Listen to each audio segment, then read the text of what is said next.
இன்னைக்கு நம்முடைய சமுதாயத்தில் இந்த ஏற்றத்தாழ்வு தான் நம்மை இன்னும் ஒற்றுமையின்மைக்கு காரணமாக இருந்து கொண்டிருக்கிறது. அவன் யார் ஆக மோசமானவன்? மோசமானவனா மோசம் இல்லாதவனா மறுமையில தெரியும், இறப்பிற்கு பிறகு தெரியும்.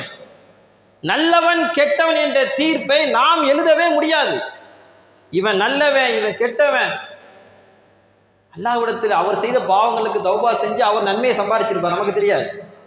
நம்ம அவரை பற்றி பேசிக்கிட்டே தெரிஞ்சு என்ன செஞ்சிருவோம், புறமாக அவரை பற்றி தவறுதலாக அவதூறாக பேசிய நாம் நம்முடைய பாவத்தை என்ன செஞ்சோம், ஏற்றிக்கிட்டே போவோம். ஸல்லல்லாஹு அலைஹி வஸல்லம் அவர்கள் ஒரு முஸ்லீமுடைய மானம் கௌபத்துல்லாவோட பெருசு. அதனால தான் ஒரு நேரத்தில் கௌபத்துல்லா ஸல்லல்லாஹு அலைஹி வஸல்லம் வலம் வந்து கொண்டு இருக்கிறாங்க. வலம் வந்து கொண்டு இருக்கும் பொழுது கௌபத்துல்லாவை பார்த்து சொன்னாங்க ஸல்லல்லாஹு அலைஹி வஸல்லம், கௌபத்துல்லா பார்த்து சொன்னாங்க, உனக்கு நல்ல மனம் இருக்கிறது. கௌபத்துல்லா பார்த்து சொன்னாங்க,